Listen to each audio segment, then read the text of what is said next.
The Sine Institute of Policy and Politics is American University's incubator for policy innovation. We convene leaders in the academic, public, private, nonprofit, and journalism sectors to engage and promote common ground and nonpartisan solutions. In an evolving world, we seize the opportunity to work on the nation's most pressing challenges through collaboration by experts and top scholars in their field with students in research and scholarship. As part of that goal, the Sine Institute leverages American University's location in our nation's capital, the nexus of government and a growing international business center. We connect diverse perspectives from around the country and around the world with our world-class academics and research, experienced practitioners, and the most politically active student body in the U.S.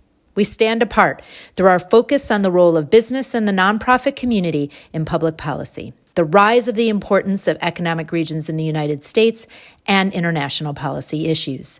Our focus is to make an immediate impact at the intersection of policy and politics that leads to real and lasting change. Thank you for joining us as we convene, communicate, and collaborate.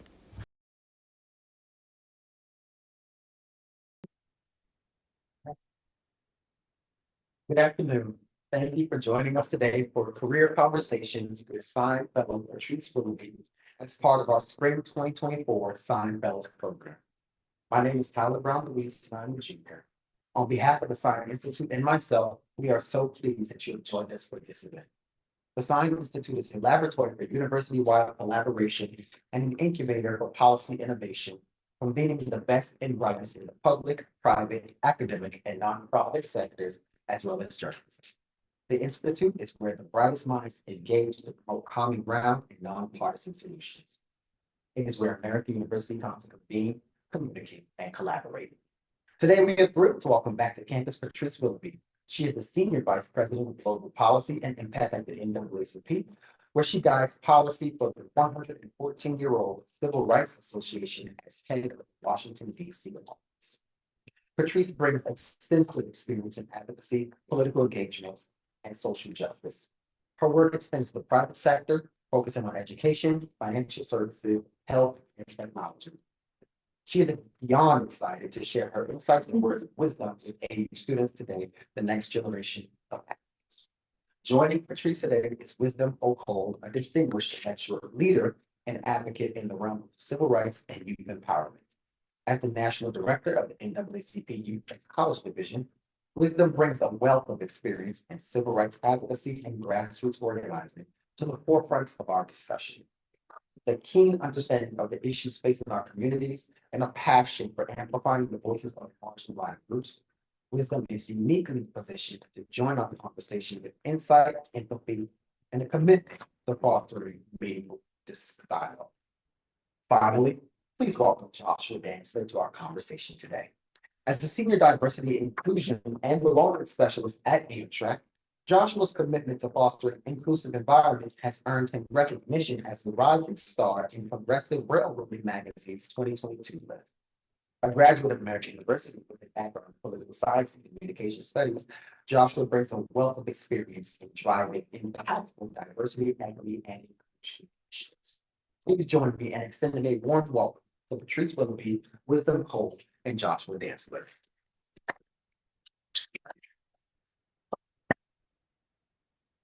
Well, good afternoon, folks in the room. Good afternoon to folks joining us virtually. It's such a pleasure to be back here at AU and to be in conversation today with both you, Patrice and Wisdom. So we have lots of great conversations, or questions rather, that will be in conversation on today. And so happy to get into this dialogue and discussion. I think we'll have a really meaningful time together, and looking forward to hearing some of y'all's thoughts in the audience as well. But let's start with, you both, and let's begin to think about your current career paths, and please share with us, what inspired that current career path that you're on, and how did you get started? And as Tyler said, I'm from South Carolina, so as a true Southern gentleman, Patrice, we'll have you start first. But share with us, what inspired you to pursue your current career path. Well, thank you, Joshua, and thanks to the Sine Institute for inviting us to be here. And I'm so honored that my colleague Wisdom Cole joined me today. Because Wisdom actually started on the path of advocacy as his first career choice. My path was always informed by an interest in justice and making the world a better place. And that might sound a little idealistic, but I feel it now more strongly than I ever have in my life. And I've found a way to improve fairness, improve inclusion, and improve conditions for people in a variety of work environments. Yeah. Yeah, my career choice really was inspired by my student activism. And really just been thinking before then, right? I went to the University of California, Santa Cruz. I'm from California, originally from the Los Angeles area, but grew up in the Bay Area in my young adult life. And I actually went to college to become a doctor. I thought my life was going to be a pediatric surgeon, do all that great stuff. I studied chemistry. I'm really a science nerd, love Avogadro's number. That's, all my jam. But in the wake of, the summer 2013, this is when the verdict came out around George Zimmerman, around the murder of Trayvon Martin. And I was one of a few Black students who were on campus and didn't see a response from my university in really this national tragedy that had occurred. And so in that moment in time, folks were looking for direction. Folks were looking for, like, what do we do? Folks were feeling isolated. Folks were feeling alone. And that's actually when I organized my first protest, right? It was from campus through the city of Santa Cruz. We stopped at the police department. And this was really, the beginning of that Black Lives Matter era where folks were taking to the streets, folks were protesting. And in that moment, I felt powerful, right? I felt like, I had people who were behind me, people who supported me, and people who I could galvanize to action. And so in my mind, I'm thinking, how do I do this for the rest of my life? Yeah. But oftentimes activism is said to be something you should do in college. This is something you do while you are in college, while you're a young person, and then you got to grow up and get a real job. Slowly but surely, by connecting with the right people, talking to alumni, I found out that I could turn my passion into a career, right? That I could do this really for the entirety of my life. And so part of doing that was actually getting involved in different statewide organizations. And so my first career opportunity was as a field organizer with the African Black Coalition in the state of California, which organizes all of the Black collegiate students and issues and advocacy areas that impact Black students in the state of California. And they've grown to really encompass the entire West Coast. And so from there, had the opportunity to become a training and campaign manager with the NAACP Youth and College Division. And in the last 3 years, the director, really leading up our campaign issues around the cancellation of student debt. And as of today, we have an estimated 40 million Americans who are going to be receiving some form of cancellation, which is a real triumph. And it is. I love, what you both shared, particularly Wisdom with just passion into your career, and I think that's something that I personally can relate to. And I think that, as these change makers and those that soon to graduate, they'll begin to see you can really take your passion and, use it as your career. No matter if you started out one way or started out doing something, but really honing into that passion. So thinking about your early career, and that transition, how was it? And we'll start with you, Wisdom. How was it to transition from school to work? What did that feel like? It was difficult. It was expensive. It was hard. Yeah. I went from being somebody who was known on my campus as a student activist. I was a part of our Black Student Union. I was a part of our student government. I knew my role on campus. And one thing I love about the college environment, it gives you the opportunity to demonstrate and learn these different tactics and tools that you really use for the rest of your life, right? I was a 19-year-old managing $100,000 budget for a conference, right? Like, where do you get that opportunity and experience when you have no experience. Mm. And so going from a place of doing that to going to grad school and moving to San Francisco, where I lived with 10 people in half of a living room, paying $500 a month, trying to navigate my way through this really, really expensive city. Yeah. I was struggling. I was like, who am I outside of this college environment? And so part of that transition for me was really also like leaning into my alumni network and connecting with people who had experience going through what I've been through, right? One of the reasons I actually came to the NAACP was the former national director. Her name was Tiffany Dina Lofton. She was an alumni of UC Santa Cruz and had seen my activism, had seen the work I've done. And she really was the one who recruited me to say, hey, you've been doing this work in California. How would you like to come to DC and do this work with Black students across the nation? And I never thought that was a possibility, but by connecting with her and leaning into that network, I really had an opportunity to open up my horizons. Yeah. What about you, Patrice? How was that transition from college to working in adult life? I remember it like it was yesterday Yeah. because it was hard in having a lot of flexibility in schedule to having the responsibility of the job, but also a new vocabulary and new ways of showing up, without a lot of guidance. And so, I think that can be a really negative thing because it can be intimidating. And I remember being very intimidated being in groups of people who seemed to know a lot more about a lot of stuff than I did. But the lesson that, like, some of the lessons were, to do a lot of listening, finding those people that I could trust and ask questions about. And just like I read everything that I could, there was no internet when I started my first job, right? So it was all about go to the library, you pull books on, like now you've got your first job, like what, trying to figure out like what to do. But the transition, and as the transition at every stage of your life, you're going to have transitions. And so the first transition will provide some lessons for the future transition. And then you take those lessons, learn to make the next one even easier. So taking the lessons learned from each transition, because you will transition. And with transitions, how have mentors helped you each in transitions? What's been the role of a mentor for you, Patrice, and then you, Wista? Mentors are really, really important. And, I think that you have like different types of mentors at different times and for different purposes. I had subject matter mentors who would teach me about the work. I would guess behavioral mentors who would I would watch and ask them about how they handled certain situations. And I had mentors that would also like point me in the direction of what I could do in my life. There's also a difference between mentors and sponsors because sponsors will also bring you into spaces and provide you with an entree to a new career like Tiffany. And mentors can be in your work environment and be people that you see, short term on day to day.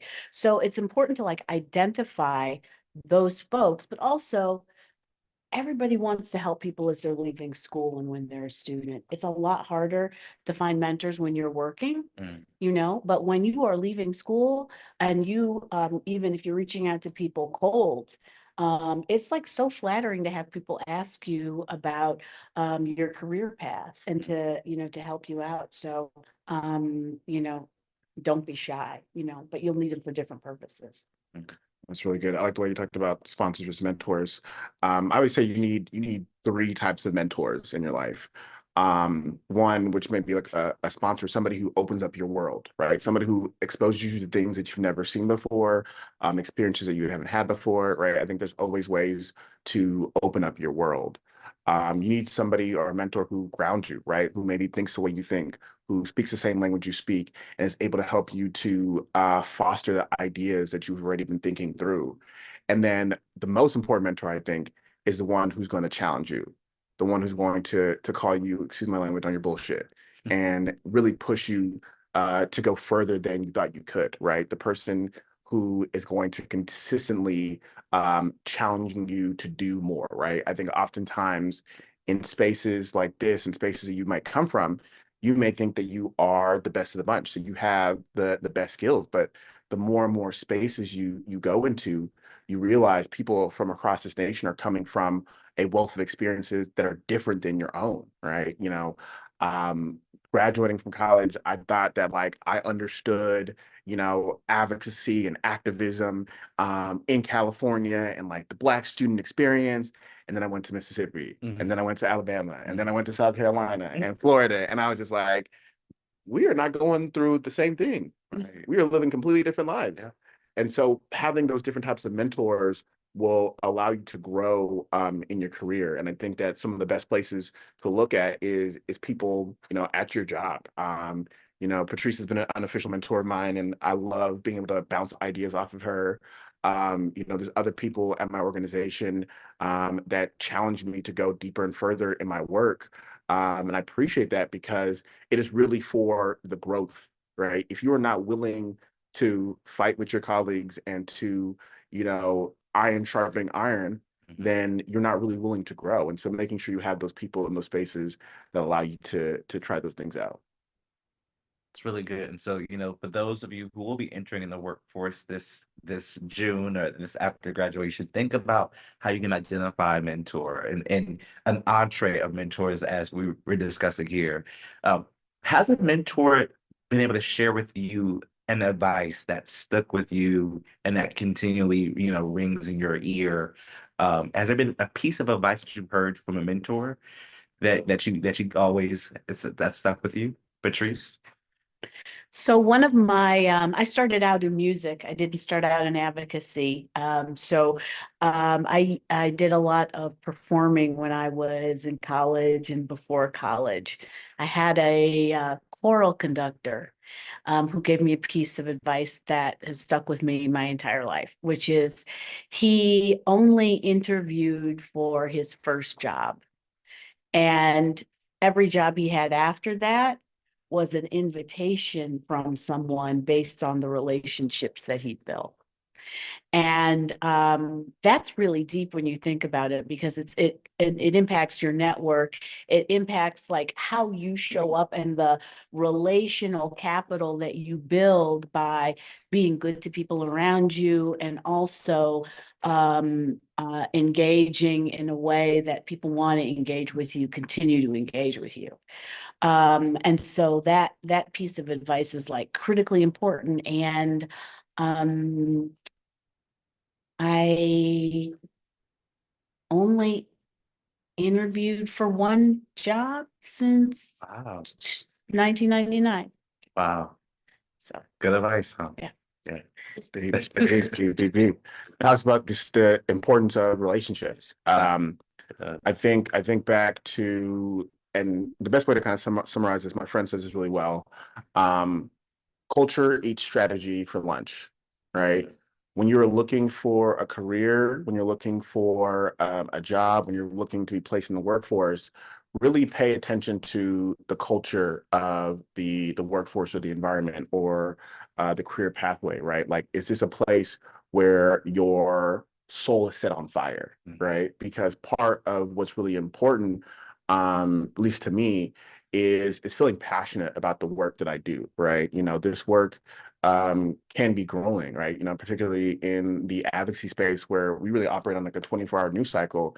And we are, something I had to come to terms with a few years back is that like, I'm constantly being asked to ingest and understand Black death and make meaning of it and have folks advocate for a better tomorrow. And that is a really difficult task to do, where like you are seeing people from your community, people who look like you, people that you may even know personally, go through very traumatic things and see legislation that is being put in place that doesn't protect us. And you have to make meaning of it. Like, folks are looking to you for advice. Folks are looking to you for solutions.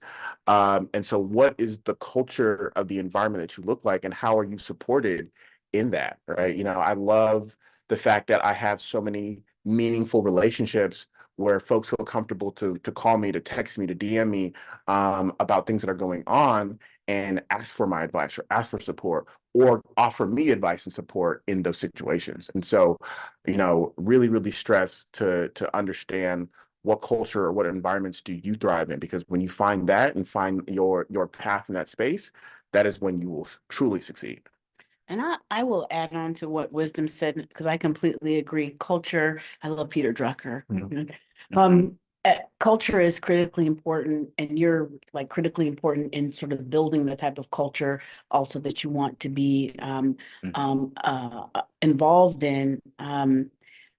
But this is also why personal ethos is really important. You asked, the first question was, what drives you? You have to know yourself. You have to know what you're passionate about, and you have to use that as that bridge that will get you across when something isn't necessarily going your way, or when it gets to be a grind, because that's the only thing. When you don't, no one needs to have a boss standing over your shoulder saying, have you done X, Y, and Z?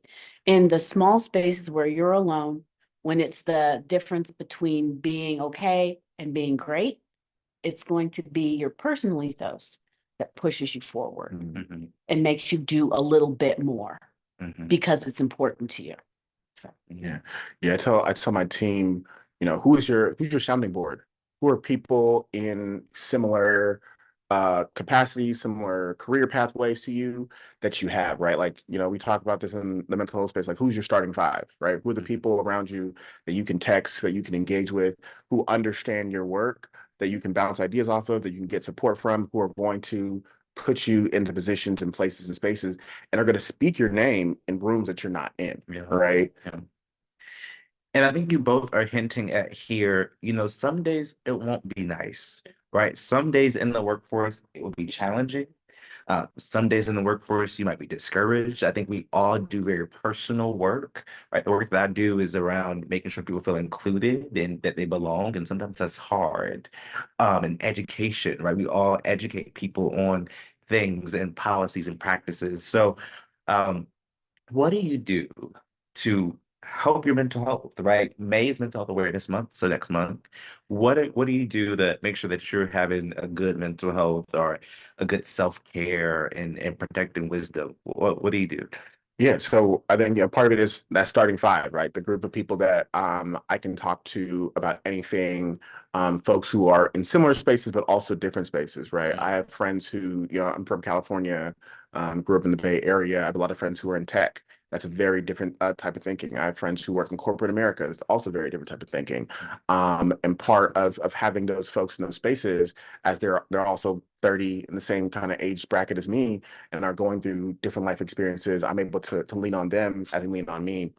Part of what's also very important for me in my mental health, I like to be outside. I like to hike. I like to run. I like to be active. I like to travel and go to Iceland for a weekend.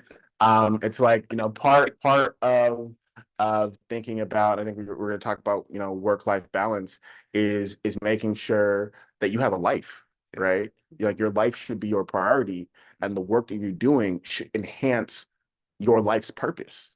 And so part of doing that is making sure you, to what Patrice said, understand like what makes you happy, what gives you joy, what are those places and spaces where you can be replenished, right? I know that like if I'm not feeling well, if things are really difficult, if things are, that grind feeling is coming up, that I got to be outside, that I need to be on a hike, that I need to be outdoors, and realign with myself.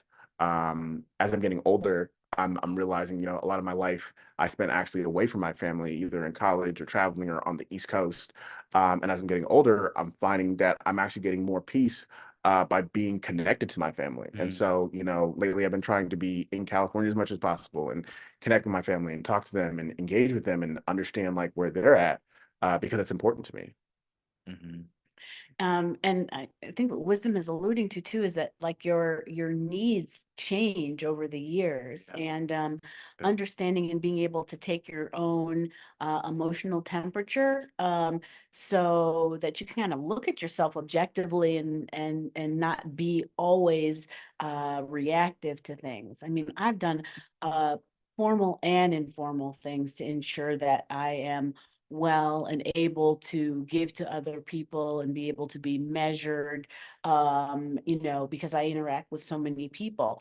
And, people will push you. I mean, that everything is not always great. I have this acronym that I keep in my head, which is HALT, HALT. And that's not to do anything when you're hungry, angry, lonely, or tired, right? Emphasis on the hungry. But you need to have someone to talk to. Your job is not who you are. Your job is a part of what you do. And I've always found it necessary to have balance, and the balance goes different ways, right? So sometimes work is going to be 70%, and sometimes it's going to be 5%. And that sliding scale depends on where you are and what the requirements are. But it's always important to have a balance and to understand where you are and what you need to refill the well. Refilling the well is like huge because, and some of it is just real basic, all the stuff that we learn, I function on very little sleep, but I noticed that after a while, I start to get slower and slower and more short-tempered. Because for a long time I was like, oh, I can get by with 6. I can get by with 5. I can get by with 4. And you really can't. So you've got to sleep, you've got to move, you've got to exercise, you've got to drink a lot of water, and and take your own temperature. And don't hesitate to use formal and informal, family and friends. If you want a coach, go get a coach, get a therapist, normalize asking people for help, normalize seeking out counseling and anyone who's going to help you stay centered. Yeah. I think that's actually probably the best piece of advice is like asking for help early on. I think oftentimes when you enter into the career workforce, it feels like it's frowned upon to ask for help. It feel like even though it's not true at all, we have this feeling of like, oh, if I ask for help, I am not capable of doing this job. And it's not true. What's worse is like you've gone in this job for a year or more, right? Usually, the cutoff is like 6 months is like your trial period. You've gone on for 6 months and you haven't asked for help, and people think that you know what you're doing, but you actually don't know what you're doing. So it's important to like, as early on, hey, I'm struggling to accomplish this. How do I do this? Where can I turn for support? Because there are people who are there, and a good work environment has that. That's the culture part. Yeah. If you are in an environment where you can't ask somebody for help, that's not a good environment, or where you get judged because you ask for help, because it's not, you can't let things compound. I mean, you need as much information, especially when you're starting off, as possible. My current boss has said before that someone told her that people aren't mushrooms. They can't grow in the dark. And so, you have to have those people that in your workplace that can tell you things and coach you and bring you along, and you can feel vulnerable to ask. So lots of great gems, and I relate to the things that you shared about, having to informally have outlets. You can't pour from an empty cup. And so what does a typical work week look like? Patrice, you told us she sometimes 5 to 4 hours of sleep. Yeah. But what does the typical work week look like for you? So last week was a 5 and 4 hour sleep week, because we were this is beginning to be our real busy season. We have an election coming up, and lots of build up to a board meeting we have in May, a resolutions process, which is our policy, framing policy documents. And so, I just have a lot of stuff on my plate. The typical week, I know my own body clock. I'm not a morning person. I was on a call at 7:45 this morning, and a colleague said, "You sound really angry."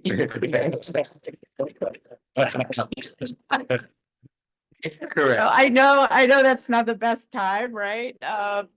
But we have because we're in a virtual environment, we've managed to really gain some efficiencies from being able to schedule back to back to back. Doesn't mean that it's a good practice, but sometimes it's necessary. So in recent weeks, I've had 5 meetings a day. That means that my early morning meeting is news gathering, information, organization, and then I sit down to do like written work at 6 o'clock in the evening. I walk my dogs, then sit back down again. But that's what's necessary right now. Right. There have been other weeks when, Monday or Tuesday, I might have had 2 or 3 meetings, and then the rest of the week was pretty light. So I know that I need to recharge. I need to exercise. And I always take a break because I work from home a lot.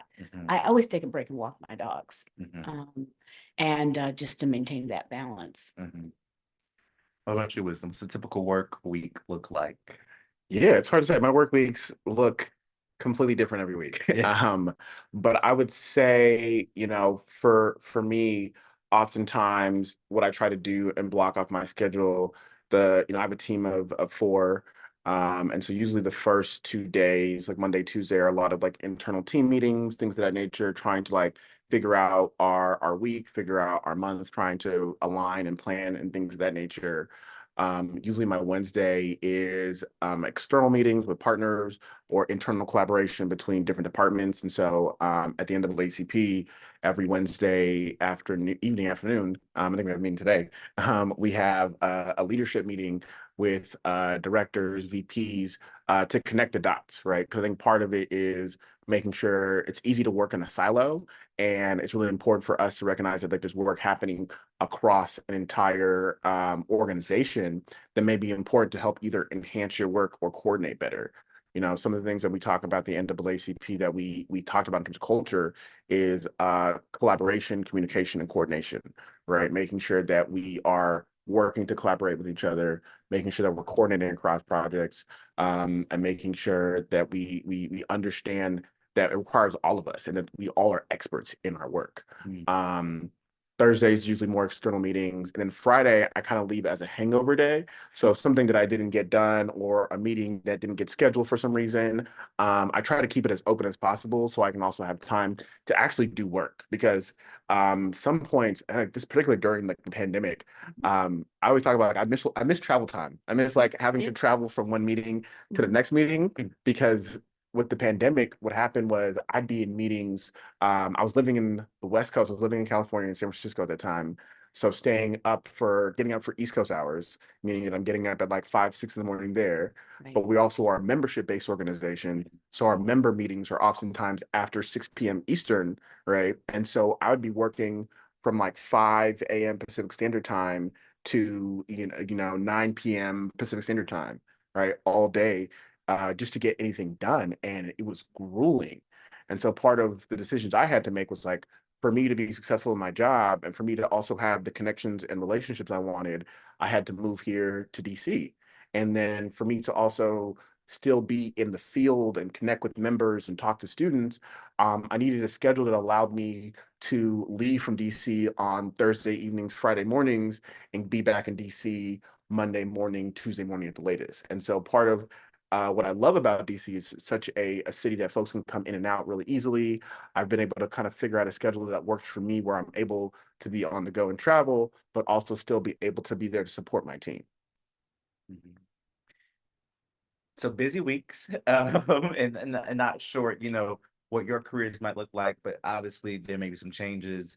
And as Patrice mentioned, sometimes a week may look different, right? And I think that's so important to keep in mind that even if you're going through a busier week or a busier series of weeks, that it won't always be that way.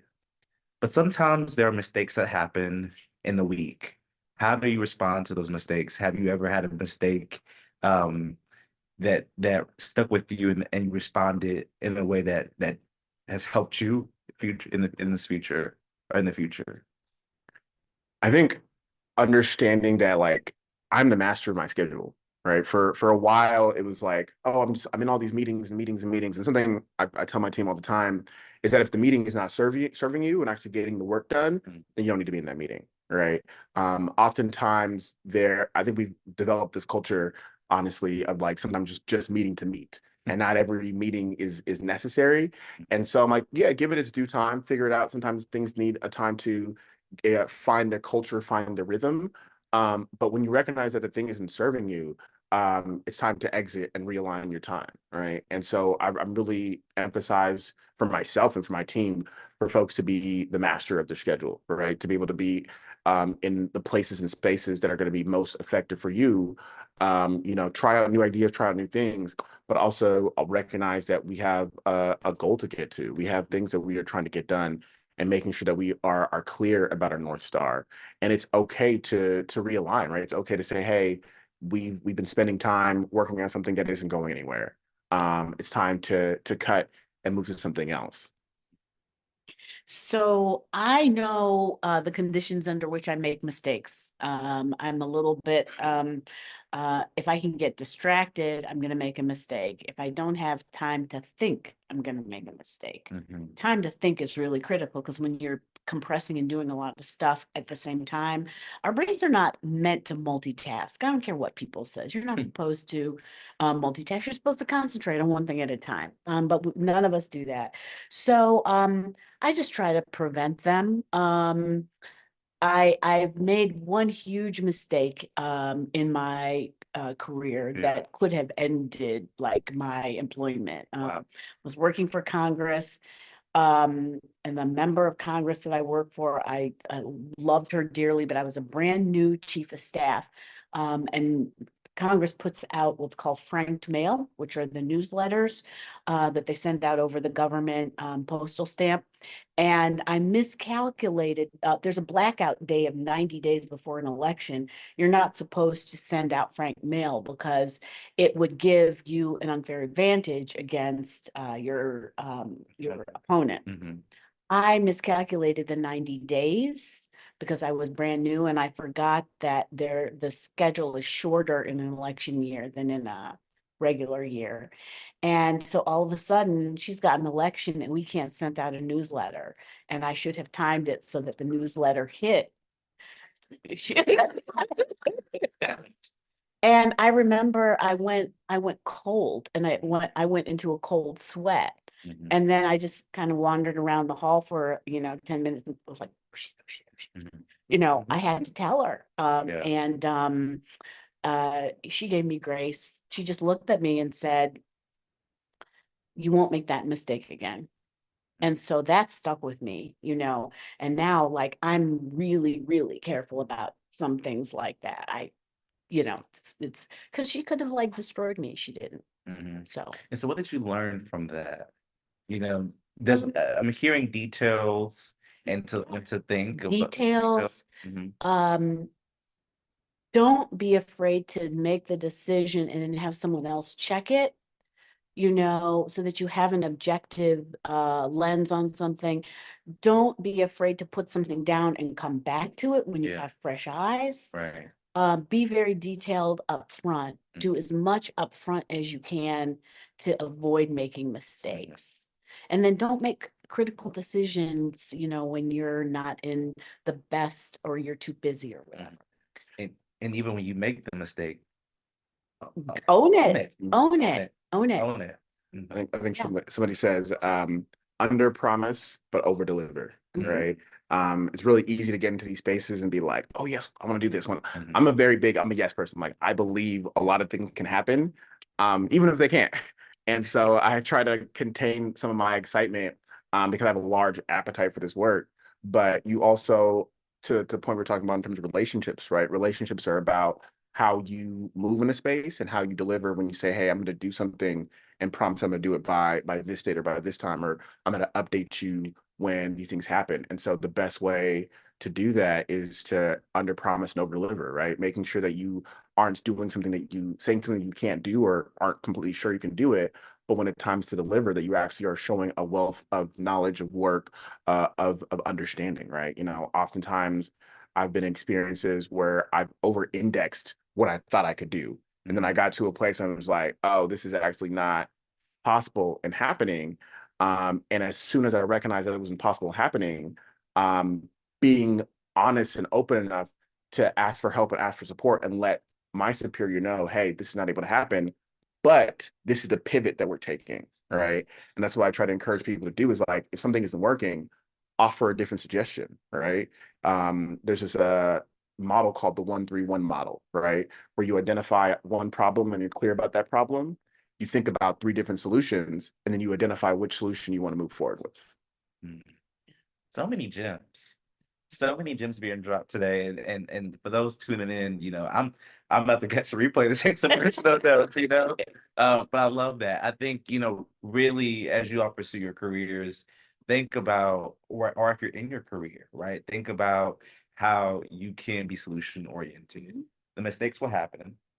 That's just life. And we are human. But I think good bosses, and y'all can let me know, I'm not a boss, but good bosses uh want you to be solution oriented, want you to own up if you make a mistake, and they want you to be honest and ask questions that may prevent mistakes. So last question from me, and then I'll open up the floor for others. But um, in the continuation of gems being dropped, um, are there any resources or professional organizations that folks should know about, you think would be valuable for students to explore as they consider their career paths? Are there good resources or organizations? I'll say your alumni network is a good resource and organization that I happen to be a part of and the vice chair of the Black Alumni Association. And so definitely, want you to tap into those. But are there other organizations or resources that you all can think of that are good for students as they begin to go on their career path? Yeah, I would say for those who aspire to be a boss and those who aspire to uh, either run organizations or manage a team, the Management Center is a phenomenal resource that gives you actual templates you can use. A lot of what happens, and one of the learnings that I've had is like the process of managing people, the process of being a people leader, where I'm in a place in life where I manage a team, but I also manage an entire division of 30,000 members, right? Mhm. And that looks different in the day-to-day with my team versus the day-to-day with member interaction. And so the Management Center does a really great job of giving you tools and templates, how to have one-on-ones, how to do evaluations, what type of questions to ask, ways to track your work. I think, we're in a culture where like tracking your work is very important, especially as you're thinking about promotions, thinking about moving up, thinking about how do you continue to either climb the ladder at your organization or make lateral moves to other organizations to make sure you're still in the spaces that you want to be. Right. And I think that you have limited time, so you need organizations that will serve different purposes. So, for example, if you were journalism, PRSA, Public Relations Society of America might be a good one for you. Right. I think that the alumni networks are really good, particularly if you're moving to different cities. Yeah. As well as fraternities and sororities can be fabulous networking opportunities to ease your way into another environment. If you're an MBA, MBAs, all of the subject matter related organizations are going to be useful to help you be productive and to also lay the groundwork for not just your current gig, but your next gig as well. Because, the goal is that your reputation and people know you. And so that's where your next lead is going to come from. But people get to know you because of the work that you do. So if you're there, don't just be a bump on a log. So you have to choose wisely what organization, so you can go deep instead of going broad. Right. The job that I had right before this one came about because I was on a board, working on a board for 6 years. And the chair of that board and I became friends. And then that was the prelude to a new job, because after a while, you're either going to hire a friend, Mhm. you're going to work for a friend, or you're going to Refer a have friend. a refer a friend, or, and so your reputation, your work, and that network is critically important, and it's important to be deep in whatever you're doing. Meaningful relationships and meaningful moments with what you do. Folks, the floor is yours to ask some questions.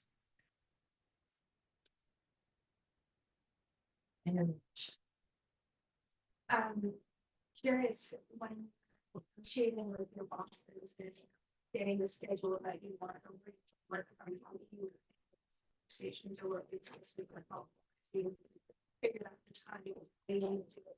That's first you talk to them and great stuff before you. Is this a pre-job, pre-hire, or looking for a job? Let's say in the company, like what you were saying, of like you being able to travel between like Thursday and Monday. How was that?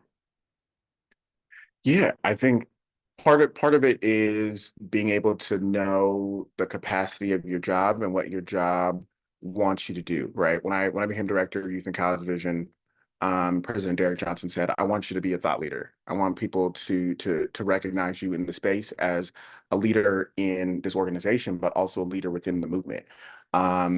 And I come from an organizing background, right? Whereas an organizer, you're really kind of behind the scenes. You're kind of like, hey, you got to make sure everything works and everything is appropriate and everything gets done, right? And so in understanding that, I was like, all right, what is most important? I think that's what I appreciate about the organization is that it's given me the freedom to be able to do those things. But I think part of it is like when you're having those conversations, like negotiating that, like, hey, this is who I am. This is what I bring to the table, right? Like I have my network of people. I have things that I'm a part of, things that can also help and support this organization. And I'm interested in continuing to do that to help grow the organization. Would a schedule like this be possible? Or are we looking like for a different schedule, right? And I try to have, in my mind, I'm always like, what's my plan A? What's my plan B? What's my plan C? And so if I get a no, I can give you another plan. Get another no, I can give you a third plan. And so kind of being able to kind of think about what that organization or what that space is able to offer you, and being confident in like what you want, right? Like by doing these different things, it adds to the value, right? For me, it's helpful to be here at American University talking to you all because I work with youth and college members, right? It's helpful for me to be in places and spaces with young people to help grow our membership and to turn out the selection. And so being in those spaces has been helpful, but that's not everybody's job. That's not everybody's role.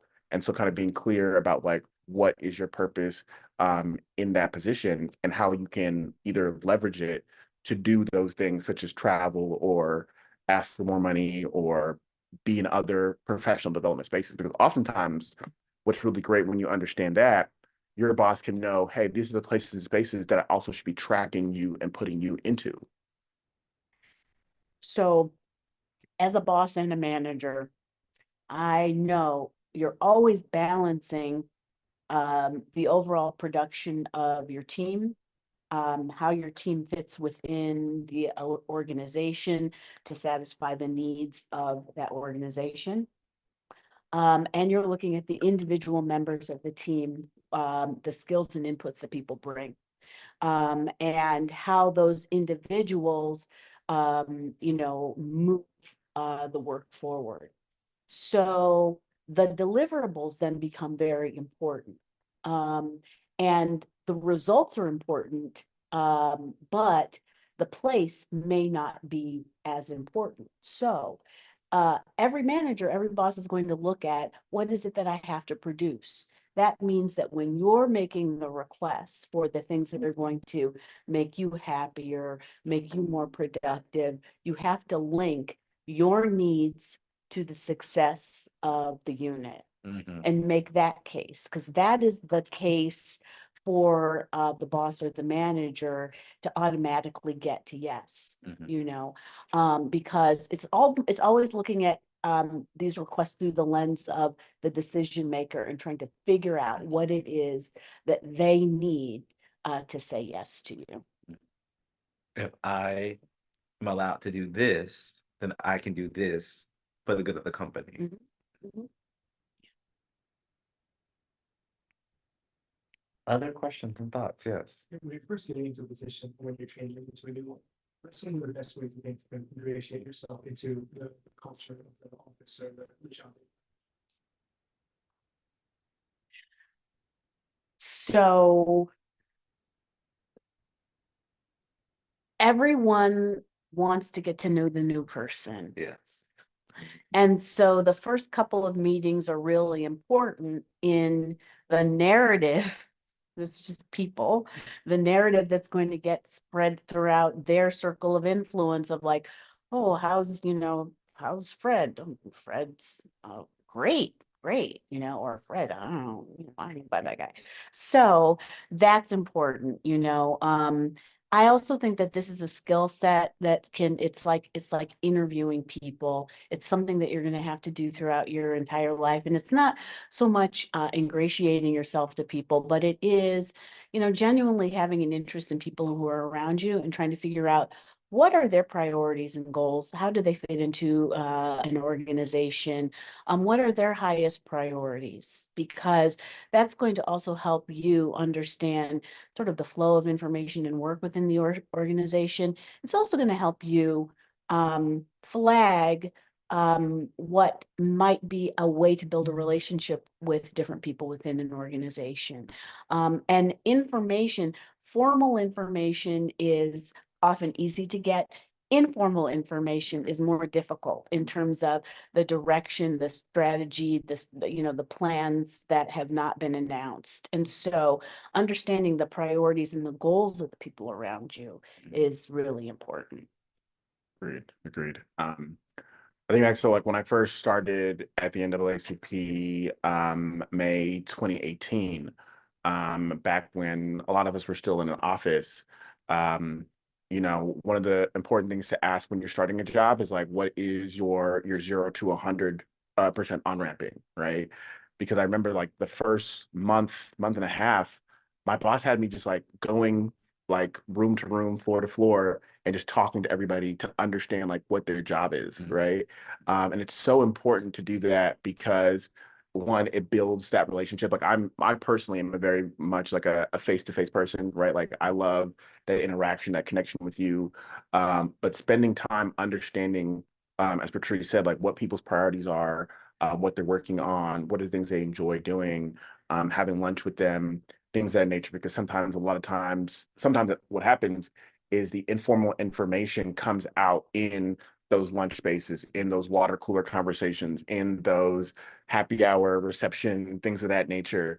And I think to understand how far you can go or who you are aligned with, those conversations are equally as important as the formal conversations on Zoom and the meetings and all those different things. And so if you have a clear understanding of what your 0 to 100% is, right, between the first 6 months, you can spend that first 2 months getting to know people in your office, understanding their background, understanding where they come from and what type of skills. Because to Patrice's point earlier, in terms of working for somebody that you know or a friend or someone who's from your university or your hometown, that happens often, right? I spend time kind of connecting dots and being like, oh, this person's from Mississippi, and this person's from Mississippi, and this person's from Mississippi. I'm like, does it seem like a coincidence? No. I don't think so. But like, if I was the boss as well, I would do the same thing. And so I think being able to kind of connect those dots and understand people's backstories is so important and why they're here, right? Some people, it's their first career. Some people have been in the game for, decades. Some people, this is the back end of their career, where they're doing their passion projects, right? And that allows you to know who you can move, where people are. I take it from like an organizing framework, right? Who has power, who can I influence, who can I move to my side, and who can help me get what I need to get accomplished. Yeah, we have one more question.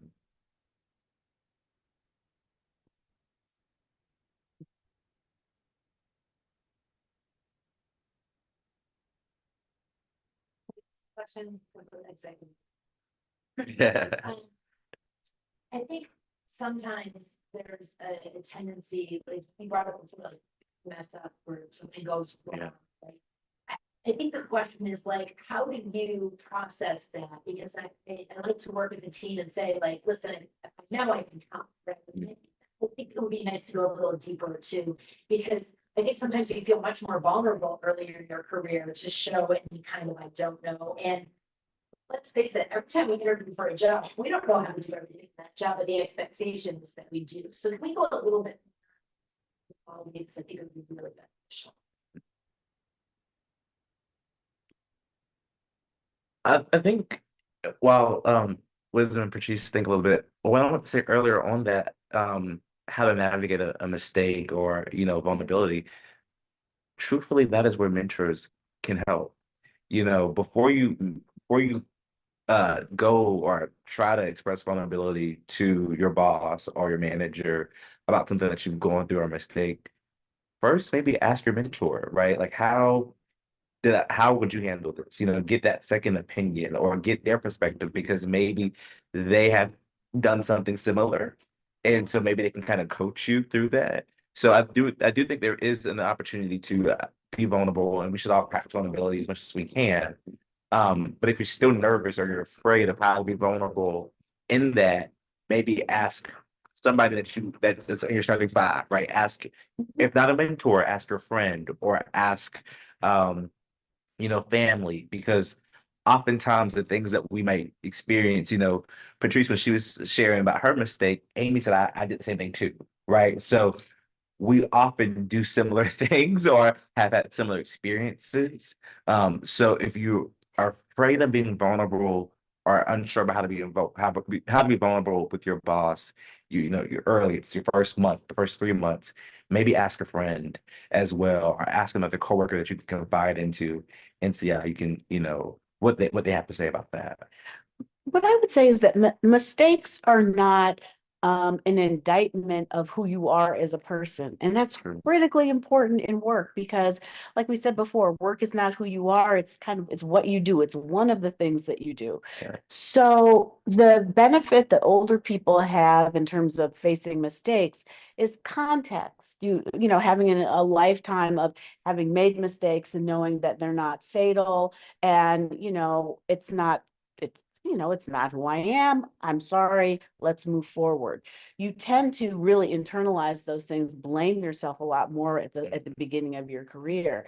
So, that vulnerability, you've got to practice some mind tricks with yourself as well, and understand that the vulnerability is your newness at doing the thing. But you have a lifetime of experience up until then, understanding who you are, and you've been successful up until then and you are successful in your personal life. So the vulnerability is you didn't have all the information. You made a mistake. That's a very objective four-corner thing. And then what goes from then is this is not what you have to do. It's not me as a person. It is I am building my skill set. Therefore, what are the things that I need to do to correct it and to move forward? And that way, the mistakes, any mistake you make, it's not, so devastating. You will feel horrible, right? Allow yourself to feel horrible and then move forward, because part of the process of developing the career is the emotional resilience to face things that are difficult, unpleasant, let them roll off you or deal with them in a certain way, get rid of them and go forward. And like I always say, be comfortable with the permanent sense of discomfort, because that's how you know that you're alive and you're growing. Exactly.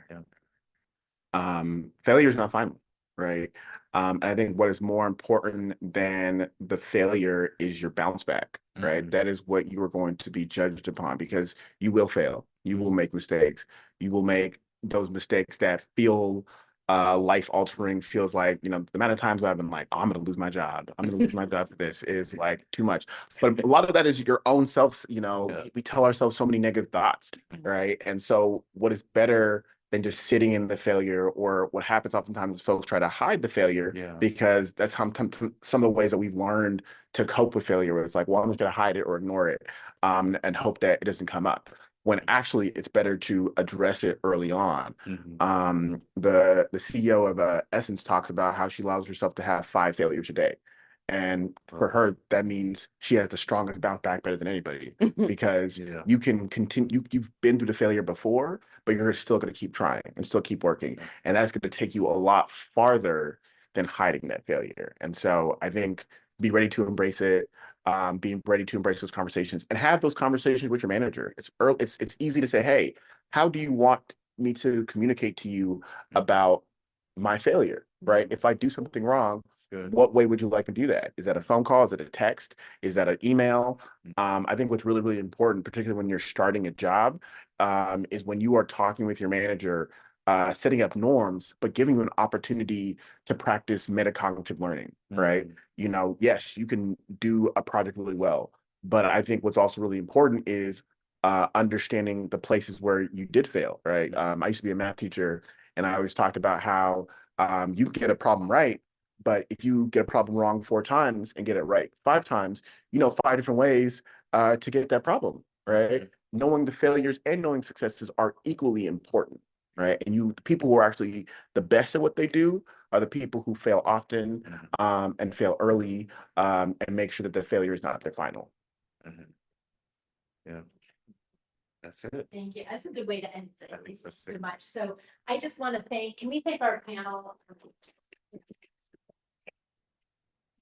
Yeah, and I think Joshua mentioned that the alumni network is here to help you. They have a tool called Alumni Fire where alumni sign up to become mentors. They're already ready to help people. So that's a really good way to do that. Use your alumni experience. The other thing I will say is this is also co-sponsored by our Career Center. I will say my very first political job in DC, I'm a proud Eagle. I got through the Career Center. So like it's a resource. There are things that exist and people want you to help. But also there's just incredible people out there who are willing to be vulnerable and share their experiences. And I have to say, like, Patrice, it is the saddest thing for me to think that this is your final seminar this semester. But you're not getting away because now we're a Sine Fellow alum and we are going to certainly bring her voice back to campus. You have done an incredible job and we have all learned so much from you. I'm so proud that we brought you to campus. Wisdom, we're going to be talking to you too today, but I just appreciate what you're doing. You would take time out of your busy schedule to come. And I think you're an inspiration to a lot of us Eagles and the work that we're doing. So we thank you all so much. I want to thank again our co-sponsors, the Career Center and the Alumni Center. The Alumni Center has information out there for you, resources, so please stop by. And we still have some more Sine events in the rest of the semester, some more career conversations, and a couple more events. So please join in. But let's thank you again.